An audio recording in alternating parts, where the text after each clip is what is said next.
We're back. It is us. Back again like we never left. Done with adulting. Pod is where you are at today. Missed you last week. Oh yeah, we took a little hiatus. Sometimes shit just happens, okay? And life, adulting. It's out of our control. And that's exactly what happened last week. But we're glad that you're here. Yeah. We're back. It's okay. We actually are going to be back with like a crazy, exciting schedule for basically April and May. Yeah, the lineup's crazy. The lineup is real, so I'm really excited about that. And then obviously merch is out the door. You guys should have them in your hands if you don't have yours already. It's on its way. We appreciate everybody who purchased, and y'all look good. Look great. y'all got a couple of y'all shared it on Instagram. We shared it on our page, but yeah, once you get the merch, make sure you throw up a picture of it, a video of it. I know, I'm kind of annoyed because I had a couple of people ask like by the time they got the merch, it was like getting warm. And I was like, I know this was not the plan. Merch was supposed to be out last month, but I mean, it's cold right now. What are they talking about? Well, where they live at. Like, not everybody who buys the merch is in cold-ass Massachusetts. So I was like... Okay, so we had some in Texas. Texas is always hot. Cali's always hot. Even D.C. D.C. is cold right now. It's not as cold as here. D.C. in March, and especially April, is like warm-ish. It's like 50. It's like 30 here. Either way. You still go wear a hoodie. You could. My point is, our next like summer edit drop is gonna be summer drop should be it. That's the one. The real deal. So be excited about that. What has been going on in your oh my gosh! Before we even get into the topic of the day. Oh Jesus. The podcast community baby is gonna be a girl. Yeah, it's gonna be a little lady, the first lady. The first lady. Literally the thought of Jared holding a small baby human girl in his arms melts my soul. Like, I just can't even think about it. It's scary. I don't like holding babies. I don't know how to hold babies because they're just so fragile, and I feel like I don't want to drop them. She's gonna be a little girl. Yeah, it's gonna be crazy. Oh my God, I could cry. Once everybody found out that it was gonna be a girl, they're like, oh, she's gonna take over your life, like for sure. She's gonna run you over, or I don't even know what they said, but I agree with all of it. You're gonna be wrapped around her finger. Yeah, I could definitely see that. Girl, dad.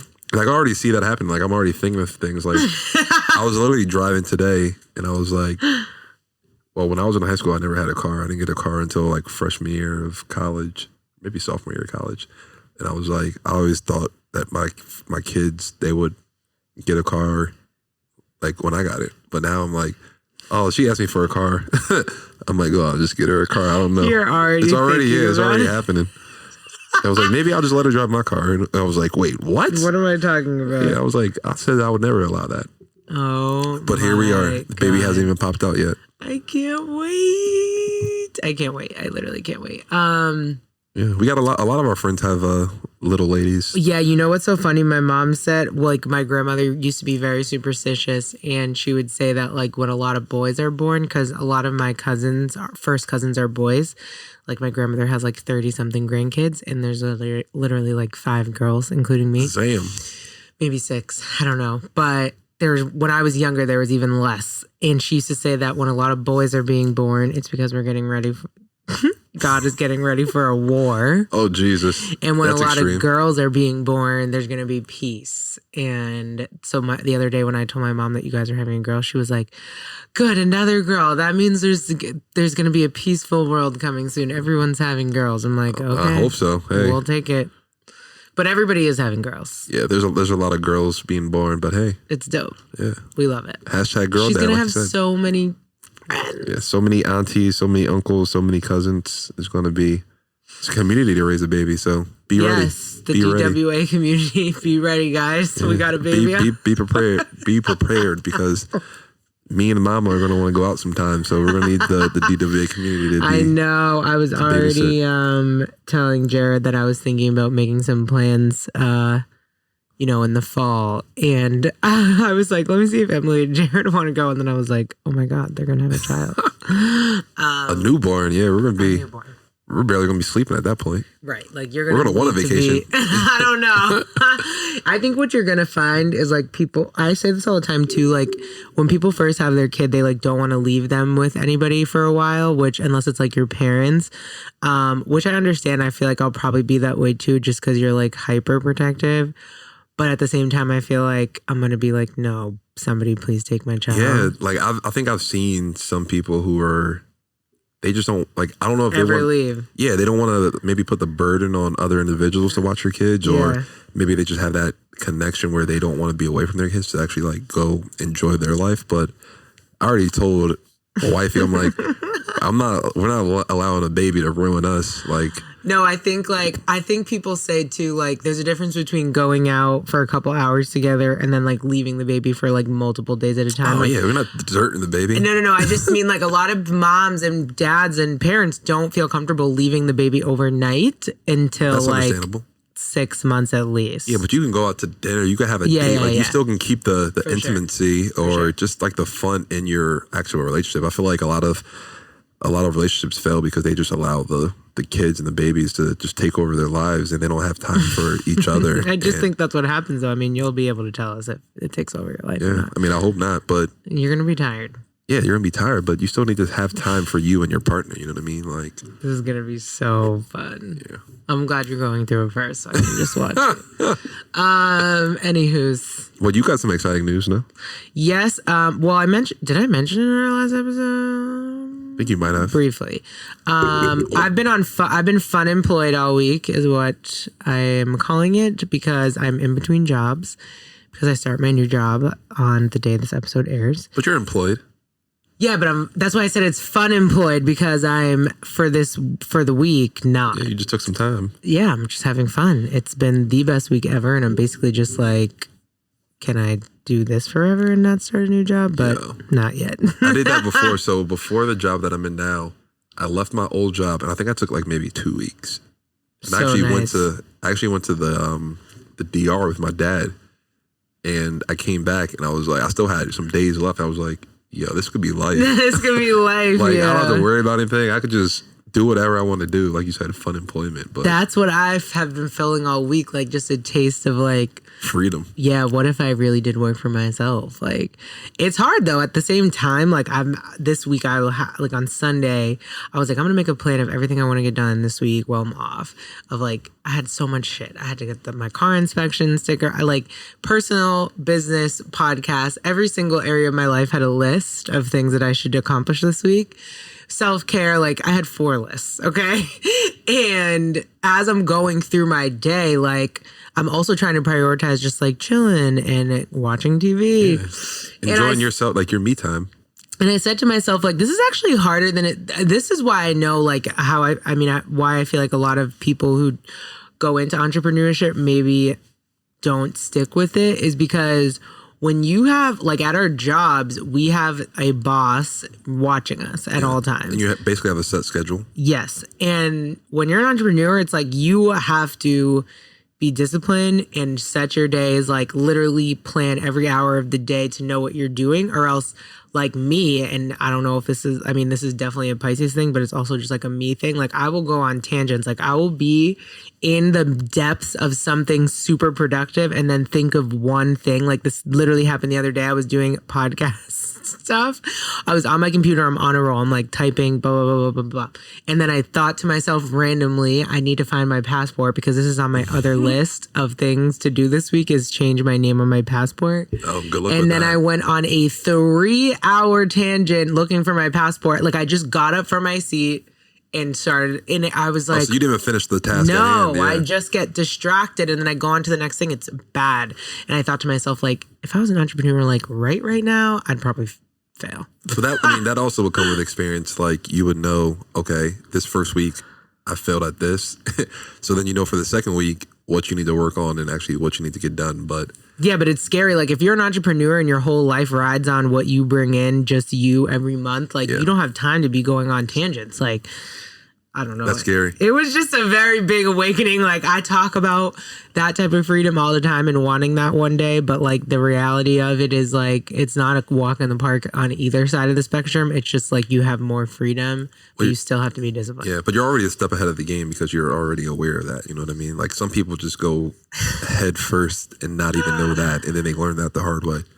At least you know now. Yeah. So and you got to think about it like basically your whole life you had a set schedule. I mean, you played sports your whole life. With sports comes a set schedule, especially in college.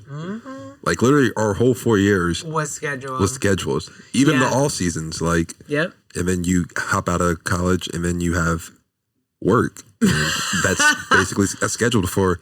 I mean, it says 8 hours of your day, but I mean, you got to take an hour to get there, an hour to get home. So that's 10 hours. That's right your there. whole day right there. Yeah. It's crazy. And when you have your whole day just at your fingertips, it's nice. It's a taste of some really dangerous freedom, but it's also like this. Yeah, especially during the week when like everybody else doesn't. Yes. Because like the weekend is one thing, but during the week when everybody else doesn't, and you can go to the store and it's empty. Do everything. Oh my God, it's been so nice. So, anyways, I started a new job. Ooh, congratulations! Thank you. When you first told me, you got a new job, I think my first question was like, "Oh, how does Brian feel about that?" Brian's like, I'm pretty sure that was like one of my first questions when you told me you got a new job. That's the homie. Brian is the homie. Honestly, so the new job thing, I have been, I guess, looking for a new job since basically like last summer, but obviously it's a panty. So, I mean, there are a lot of jobs out there in some areas, but at the same time, like there isn't. And then you get into your, like, I don't know if anybody probably can relate to this, but like, I feel like when you're applying for jobs, right? First of all, that's a freaking full-time job. Second of all, especially in a pandemic, like the whole time I was kind of thinking to myself, like, I should just be grateful that I even have a job. Like, why am I complaining about my current job? Get over it, like, da-da-da. But it got to a point where I was like, okay, this is like not working anymore. And if I don't change something, like, I'm going to lose it. So yeah, this job kind of fell into my lap through just like one of my mentors. And that's why it's so good to have mentors and network with people because, yeah, actually, did I actually tell you the story of how this even came to fruition? Because I applied to a different job. And run us through the story. But before you start, you did say applying is a full-time job. Have you ever applied? So you went to apply online. You submit you upload your resume. And then it still asks you for every... Yeah, I hate that. Like all the information that's on your resume. I'm like, this is a waste of time. Yes. That's just a side note. No, that's a true thing that I can't stand. No, so this... Okay, the funny thing about this, and it's actually kind of a spooky story too, like with spirits. Oh, Jesus. You know me. You know how I get when I talk about spirits. So this job opened up where my mentor works and I applied to it, but I applied to a different position than the one I took. I applied to like a senior director position and the position I was coming from was like manager level. So it was like a big jump, but I was like, fuck it. I'm just going to try. I mean, we had a president who wasn't qualified. Right. So and like men apply to shit all the time that they're underqualified for and women were always just like, oh, we can't do it. And I'm just like, no, F that. So I applied to it. And like there were mad steps. I don't know if this is a pandemic thing of like, but I had the phone interview. And then before the phone in my first in person or, you know, on Zoom interview, I had to do like, and I feel like this is new with the pandemic. I had to make videos of myself. Like there were 4 questions and then I had to make like a 2-minute video responding to each question and like upload it to this system where like everybody who was a part of my team could like watch it. That's very strange. But I was like made for this, obviously. I'm like on the gram all the time. So I'm like videos, bet. So I made my little videos and I had my first in-person interview and my mentor was like not a part of the process at all because she was the one who referred me. So I go to the interview and it goes so in person well. or still Zoom? Still, everything has been Zoom. Okay. So the interview goes really, really well. And to the point... Did you dress up? Yeah, I wore like, well, on the top. Yeah. I had like leggings on, but I put on like a blazer. Yeah. So I go, so the guy's like, we're talking. It was just a great interview, like to the point where, and even the area in which like I was under qualified for. They asked me about that, and like I felt like my answer was bomb, and like I left the interview being like I got that shit. Yeah, like I never left an interview feeling like that before, and it was weird because the position was like such a big jump for me. So I was like, bet, I think I got that. So I'm so excited, whatever. And then they emailed me and they're like, okay, here's the thing. Like, we loved you. You had a great interview. This specific position, we just feel like we're looking for a little more experience in this area. But they were like, we have this plan. I don't know if it was like a 5-year plan or a 3-year plan, but they were like, we have this plan to grow our team. And there's a position like that's within the plan that we're going to create that we think you would be a great fit for. But it's not like slated to be created until like Q2 or Q3. Mm-hmm. So they're like, if you're still looking in Q2 or Q3, like let us know, and because we want you to apply for this position. It was still director, just not senior director. Yeah. So did you apply after that? Did you apply anywhere else, or you were? I was always applying. Like I had interviewed with a couple other places before this place, and I like also pulled like what is that called when you like take your application out from a couple places? You withdrew it? Yeah, I withdrew my application from a couple places because I interviewed and was like not feeling the vibe. Okay, that's the other thing. Like this was the first round of interviews, like job searching, where I really prioritized like not just like I need a job, but like I want to have a job where like you're gonna be there for I'm gonna thrive, and the people like we vibe and the energy is good and like intuition, right? So I had some bad interviews that I was like, this is weird. And I moved on to the next phase, but I was like, no, thank you. Like, y'all are weird. Yeah. So I was very intentional about that. So anyways, fast forward, they sent me that email and I'm like annoyed because I thought it went so well. So I talked to my mentor about it, not the one who works here, a different mentor. And so she's like, you should go, like, you should, apply, or you should send them an email again. Like, if you feel like it went so well, like you should not take no for an answer. And I'm like, I've never done that before. And she's like, well, remember that thing you created? Like I created this 90-day plan at the job that I'm at for like this other assignment. And she was like, remember that thing you created? Like you should take that and like apply it to what the issues this organization is having, and then like send it in an email to like basically be like, I'm not taking no for an answer. I literally cannot. So I do that and I send an email and I'm like, hi, me again. Like I'm a stalker, but I just thought our vibe was like so good. Like, and I wanted to send you this plan that I would implement like in my first 90 days. And I was just like, I just bawled out in the email. And they email me back and they're like, okay, let's meet on Monday. This is very impressive. So we meet the next Monday and they're like, okay, here's the deal. Like that other position we talked about, like we're going to create it now and like send you the job description. So what was the timeline in between those? Maybe like a week or two. So it wasn't a whole quarter. No, my first ever interview was in December. Like the process started in December, and now around this time it's like February. So they're like, we're going to create the job description or whatever and like post it and we'll send it to you and et cetera, et cetera. So I'm like, okay, bet. So they make it, it's a director, whatever. I'm like, this looks good. But as I was waiting to receive it, my mentor who works at the organization was like, hey, did I ever tell you that the guy you've been interviewing with, we'll just call him John for confidentiality's sake. She's like, did I ever tell you that John played basketball at Cambridge Ridge and Latin, which is where my dad played basketball many moons ago? And I was like, no, how old is he? And she was like, oh, he's like 50. I think he just turned 50. And I was like, okay, well, my dad like would be around 60. So probably didn't go to school together, but the basketball world is very small. Like I'm sure they've crossed paths. I like wish I could fucking make this up. So I email him, and at this point the ball's in their court. Like I'm waiting for information from them, so I send another email and I'm like, I send it to John and I'm like, hey, this is random, but so-and-so just put 2 and 2 together and told me that you played basketball at Cambridge. I was like, my dad played there. He graduated in 79. Whatever, passed away in 2012, won a state championship. I was like my dad's state championship team was eventually inducted into the Cambridge Hall of Fame. So I'm like, this was a team. Yeah, like at least you know the team. And Patrick Ewing was on the team. So like just by Patrick Ewing being on the team alone, people in Cambridge know about it. So I was trying to connect the dots. And this man responds back to my email and he goes, it's only one sentence. And he goes, OMG, your dad was my freshman and JV basketball coach. He was a very influential and formative person in my life. Wow. Job offer right there. The thing comes through my phone, the email comes through my phone, and I threw my phone on the ground. Like it just shook it. It felt hot. Like I was like, get out of my stop.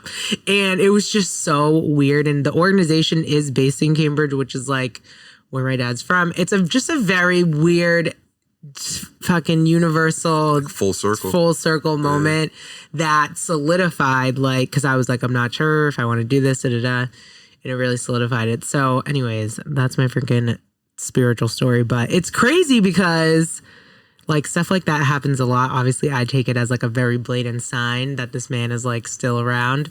But it was just, it was so weird because the only literal reason I was like applying to this job was because my mentor, like it was like, I would have never, it's. And you don't know who's connected to who. You don't know who knows who, like. Crazy. Yeah, I mean, wild. Boston is not like Boston in and of itself is like a town pretending to be a city, but like it's so small. I feel like everyone knows everybody, but whatever. Yeah, then you add the basketball world in there, which is even smaller.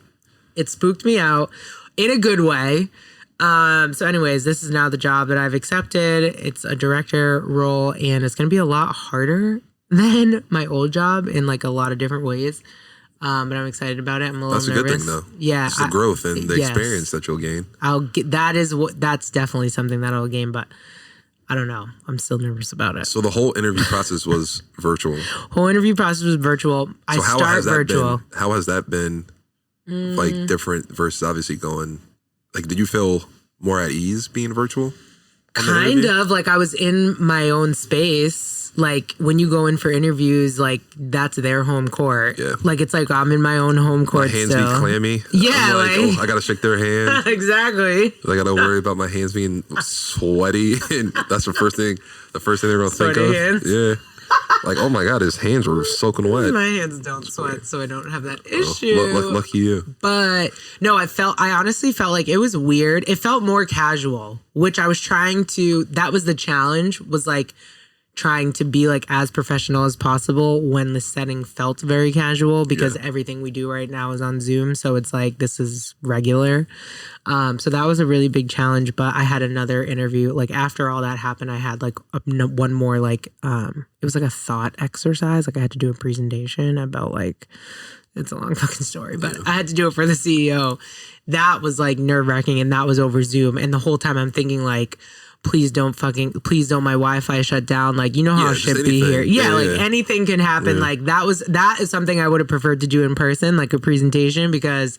And were you sitting down and presenting it or? Yes. Yeah. And I was just like, this is so weird, but. Hey, it worked out. Long story short, it worked out. I'm excited about it. And I don't know, it's like bittersweet. I was ready to leave my old job for many reasons. But I was sad to like say bye to everybody for sure. 'Cause, I mean, you still make connections with certain individuals at work. Mm-hmm. Well, this was the first job I've ever had that I like actually liked people that I worked with. Yeah, like usually I'm just like faking it to make it. Yeah. Code switching. Code switching, exactly. But here I actually liked a lot of people and became friends with them. So it was kind of like the hardest goodbye I've had to do. Came to the DWA launch party. I know. Shout out to y'all. Real ones, ride or dies. So, but I applaud you for even just looking for a job in the middle of a pandemic. Like, I know, like if you take the pandemic away in regular life, a lot of people just feel complacent and comfortable at their job. But then you add in a pandemic where people are dying, people are losing jobs, like the economy's tanking. So the complacency is even at an all-time high during a pandemic because you're just comfortable doing what you're doing and you have that constant check coming in. Yeah, I think the crazy thing too about the pandemic, which I wonder if people can relate to, is if there was no pandemic, I may not have been wanting to leave my job. I mean, the pandemic and having to do my old job remote and then also everything that happened with Black Lives Matter and how my job responded to that. Like these were all, and like also internal things that were going on because of the pandemic. And these were just all things that. Okay, that lined up. Yeah, in a row last year that made me be like, it kind of showed some colors of the organization that I maybe knew were there, but they weren't so in my freaking face. That to the point where I'm like, I just can't ignore this anymore. Yeah, because I was about to say, before the pandemic, I remember, I don't know if you want me to say this, but you were like, I hate my job. I need to get out of this, blah, blah, blah. That was before the pandemic. So before the pandemic? I mean... It just wasn't that. Maybe that was just a thought. I think you're mixing up the timeline. I think like that didn't start until we were like in the pandemic. Because right before the pandemic, I moved positions within my company like 3 months before the pandemic happened. So I had an old position, I got promoted, and then like... so you were happy with the promotion? Yeah, 3 months later the pandemic happened. And so really my entire experience with the new role was in the pandemic. And yeah, it wasn't even like the role. The role that I was doing was fine. I got a shit ton of experience. Like my resume popped off from that role, but it was like the bigger picture of like what was going on a day-to-day basis that I was like, this ain't it for me. Yeah. So how they like gave you any, I guess, information on like your virtual like onboarding and how you're supposed to be working from home? So they virtually emailed me all the everything, like every W-4, all that shit was online to fill out. Yeah, I-9s. And then they have like this online system too where I like did all my bank account stuff, like all that's done. And I have to like go meet my boss to like get my computer because everything starting... I was going to ask that, but I thought they were just sending that to your home. I kind of thought so too. But my boss is my mentor, so we're like friends. So it's like, I don't mind seeing her. But yeah, I feel like the virtual onboarding thing is just going to be so weird because it's like you're already awkward because you're new and you code switch times 10, like I don't know. Well, at a new job, you have to test the water anyway to see like... Yeah, so you got to be like on 1,000 every single day until you can realize, until you're comfortable. Yeah, until you're comfortable. So to be on 1,000 every single day on Zoom, I feel like is going to be so hard. Yeah, you're going to be tired at the end of the day. Yes, because at my old job, I wasn't. I was just like, what's up? Like this, basically. On Zoom. And I was wearing like hoodies. I'm going to say, you're going to get dressed up and everything. I was saying to Terrence the other day, I'm like, do I need to go get a couple shirts? Like, I don't even know what to wear to virtual first day of fucking school. I mean, work. That's wild. Wild. That's wild to think of. Like, I know some people, there was this one person I have in mind. She started like right before the pandemic started, but she was actually in office for like a couple weeks. And then the rest of her position, that she's been there a year already, but she's been home all the time. Yeah, but at least she was able to be in the office and meet people physically. Exactly. The interviews were like in person, things like that. So you kind of know the type of energy. Well, but being virtual, I mean, it's so hard, and it's like, think about when you're in the office and you start a new job, right? Like you might not, if you have a team of people, whether they're under you or beside you or above you, maybe you'll meet them like in the lunchroom, or someone will walk by your desk or like whatever in the hallway. Whereas like now you have to literally set up meetings to meet everybody on your team. And I mean, I don't know about your new job, but I know my job, there's already so many more meetings because we're virtual. Yes. So now if you have somebody new setting a meeting just for you to have just like say a little, hi. Yeah, I'm like, I don't want to do this. Exactly. So, nah, I feel you. I feel you. Because I feel like since I've been home, they just start throwing meetings on the calendar just to throw meetings on the calendar. There's literally meetings that can be, this could be an email. I know. But we're virtual. So they want to have a meeting. I know. And when at my old job, we had people on board virtually, and I'm hoping good karma comes back to me, because I feel like I went out of my way to like be nice and like set up meetings with those new people to like make them feel comfortable. Because I said to myself, like, virtual onboarding probably sucks. So I just like pray that people do that for me here. Because to your point, to the other end of that spectrum, there were times where I'm like, I do not want to do this like welcome call. Like, and then you're just like on blast in front of the whole team. I don't know. All the time. It's going to be just so... I think my first like 2 weeks is just going to be nonstop meetings. And it's like, it's hard to get acclimated that way. I don't know. I'll let you guys know how it goes, because look, the struggle is real. All I heard tips for virtual onboarding so far that I'm going to try out is like to, just meet with as many people as I can. I don't know. Is the company large or is it small or It's medium size? medium. It's less. I think it might be less than either at 50 or less than 50. Okay. But it's not. Yeah. It's So if not you walked huge. into the office, everybody would know you. I mean, not know you, but they would know that you're new. Yeah. Exactly. It's definitely smaller than the organization I left. So I don't know. I feel nervous. You'll be all right. How long were you at the older company for? Like 2 years and 4 months. Okay. I'm bugging because if I stayed for 3 years, I would have been vested, but I just couldn't make it. Yeah. So I always thought that would be like, it's a bad thing, like to look at a resume and just see people like job hop. I don't think people care anymore. Yeah. I think that's changing a little bit. I mean, because they're talking about like loyalty to a company, things like that. Like for what? Yeah, I don't. Like why? And because like the other thing I'm realizing is, you know, for example, at my old job, I was a manager, right? When I looked at the positions above me, which it would be like assistant director, then senior director, then VP, like that's how our levels went. There were assistant directors, which would have been my next step, that With less experience than you? no, that like at my old job with they've been at the job for 6-7 years, white dudes, like, and they haven't moved from assistant director to anything above that. Oh, I get you. And I'm like, if this dude isn't moving anywhere, like, I'm not ain't no moving anywhere. fucking way I'm Yeah. moving anywhere. And so if you do want to make that jump and like have that drastic change, whether it's in the salary or culture or whatever, gotta like go you somewhere have to else. leave. And Yeah. now I'm in a director role, which I would never have. I don't think I would ever have been considered for a director role at my old job within less than 5 more years of being there. So it's just like That's so true. It's unfortunate, but it's like if they're not gonna, especially because a lot of these companies have it, like they have the money to. If you went to them and said like, "This is what I need to stay," they have it. Yeah, they'll match you. I mean, if they want you, if they want That's to what I'm keep saying. you, If they want you, but most of the time they're like, we'll give you this little if you want, and then you're like, Oh, no, the I'm going somewhere else. disrespect. Yeah. Yeah. You just have to. So it's Like that's so true. Because I mean, like the trajectory inside the company is just so much slower yes. than if you just go and look somewhere else.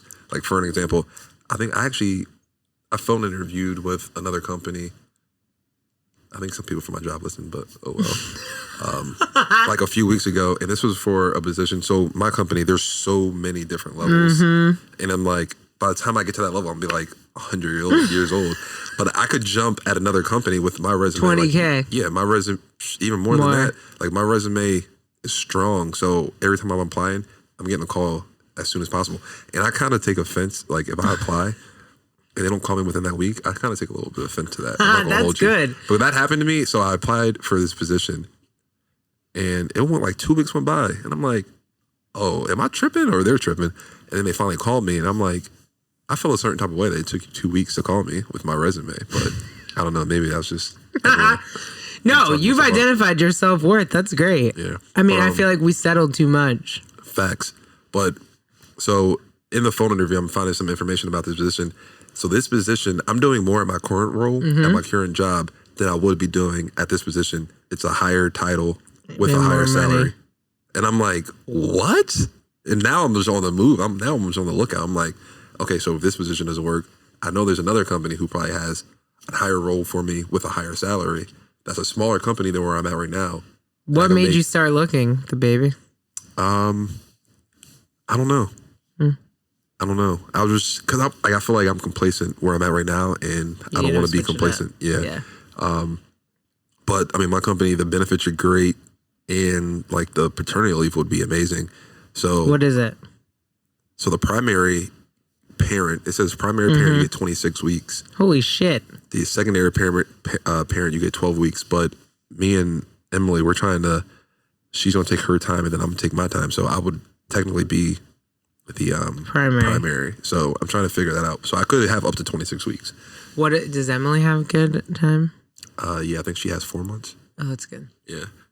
3 months, maybe 3 months at least, but definitely at least 4 months probably. But yeah, so I'm also in that boat now because I'm like, if I do get a new job now, I'm gonna have to tell them that like I'm gonna go on paternity sometime soon. So like, how will that work out? I'm kind of hesitant on that aspect of it. Yeah. I could just write out my position do my paternity, and then once I come back, to start looking again and just be out. Right. Yeah, that's true. Also, like, you have to consider if you did take a new job around the same time that the baby comes, like, you're going to have to be on it. Like, you're not going to have as much flexibility as you would if you just, ride it out. And I'm all about full disclosure. So, I mean, as I'm interviewing and as I get to that step of an offer, I would definitely let them know and they could do what they want to do. Yeah. But no, I mean, if I get, what is it today? It's March, it's April? April 2nd. So, I mean, I still have some time. Yeah, you do. To get in. And then, like I said, she's going to take her time first, and then I'm going to take my time. So that will be even longer than August. Right. But it's all about the complacency. Like, I feel complacent. And, I mean, we have promotion cycles twice a year. So my next promotion cycle, I would be up for promotion in August. But even if I get promoted, like, it's like what, 3%? Yeah, it's like 3, 4, 5%. Yeah, that's like, a fucked up thing, on, bro. The companies, they'll be like, "All right, time for your review. You crushed it. 5, 5, 5. Excellent work. Amazing. Keep it up. Raise 3%." Yeah, that trash. And you don't even see that in your paycheck. Like, you know what I realized? That's you don't all coming really, out in Texas. unless you get like, I mean, in theory, if you're not even counting taxes, unless you get a $12,000 raise, that's $1,000 a month in your paycheck before taxes. Yeah, that's pre-tax, which is only $500 a week if you get paid, $500 a paycheck if you get paid 2 times a month. Yep. So for me, when I was looking for a new job, I was like, I need a difference in my paycheck that I'm going you're gonna to see, notice. that you're going to feel. Yes, like this 5,000, 3,000, 6. No, it's not. It's honestly disrespectful. Like, I get more disrespected by that than when people don't call me based on my resume. Well, no, you feel disrespected about the job. I'm talking about, this is another job that you're looking for. So I feel disrespected with that too. Like, you get your little raise and be like, bro, this is peanuts. Well, also, like, I think I told this story on my Instagram, but I was like fielding other offers and like just networking with people. And this guy that I met through my leadership class, he was like, "Hey, my organization, the lady is leaving, but she's like starting the process of like filling her own position." He was like, "I can connect you with them." And I hadn't accepted the offer at the new job yet. So I was like, "Sure, I'm down for a conversation." And the lady she must have looked at my LinkedIn beforehand. And my LinkedIn is whack. Like, it doesn't even, I don't even be on that. Scratch the surface of like what I actually do. Yeah. It has like 2 sentences of what my job function is. And she's like on the phone with me asking me about my experience. And it would be a similar role, like working with corporate companies, except instead of fundraising from corporate companies, which is what I do now, it would be like securing like internships and stuff for students. So, but same shit. It's all relationship building. And this woman was like, she was like, "Well, what's your title now?" And I was like, "Whatever, manager." And she was like, "Well, I think going from manager to director would just be like a really big jump for you." And like, So she wants you to be a senior manager? I literally didn't know this person. Like when she said that, we had only been on the phone for like 10 minutes. And she had to have your resume. No, she's never seen my resume. Oh, okay. So she was just literally going. She was just talking out the side of her fucking neck. Maybe she had some other issues with you. I was like, was she looking at you? Well, she already went on your... It was on the phone. She went on my LinkedIn. So she knows what you look like. Maybe she has some other issues. Listen, I literally was like, "Okay, thank you," click, and sign my director offer like 4 days later. I was like, literally, people will try to fry the fuck out of you, and you cannot let them.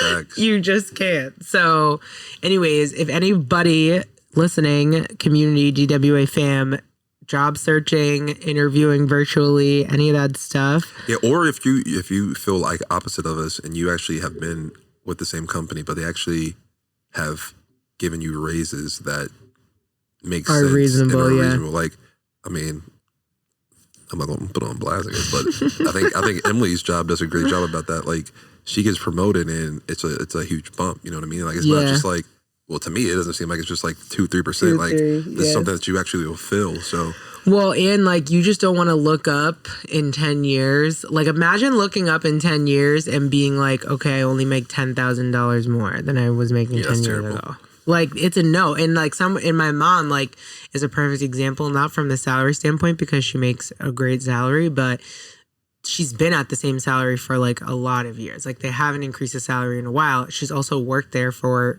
28 years Because back then, which we were talking about earlier, it was just like get a job and be loyal and stay.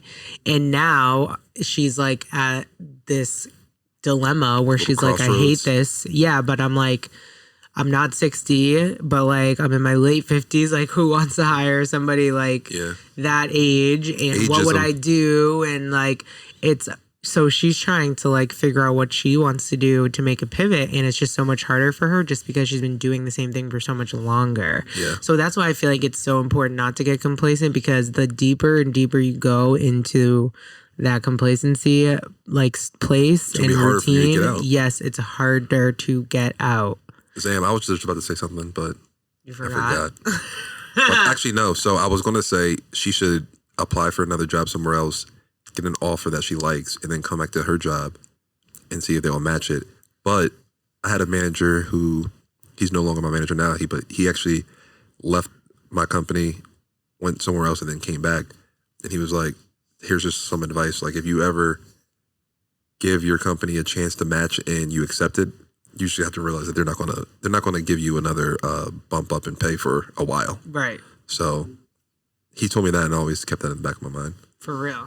But I also just want to say, like, even though it's a pandemic and a lot of people still don't have jobs, there are jobs out there. There's a lot of people hiring. Yeah, people are hiring, and a lot of the jobs are flexible. Like, my job is still remote until probably the fall, and then it'll only be like 2 days a week or 3 days a week, I'm thinking. But just put yourself out there. And that's another thing too. You know what I'm gonna do too, even though I already got my job, but I'm still gonna do it.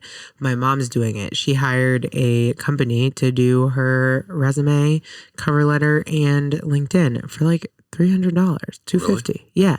Which to me is worth it, because that's the shit that takes the most time to, like, put those keywords in there and all that shit. You gotta make sure you have the right qualifiers. Right. So if the right metrics. If you're feeling like overwhelmed about like just even that first step of updating your resume and stuff and like writing a cover letter, because every job has a different cover letter or whatever they say the rules are, just hire someone to do it for you. Save your time. Don't cover letters. Like, why are we still asking for cover letters?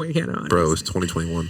Honestly. And the crazy thing is, more people get jobs nowadays just by like word of mouth and meeting somebody random than connections. Yeah. Who you know. Exactly. But also in the regards to the loyalty, like, if you pass away, your job is replacing you the next day.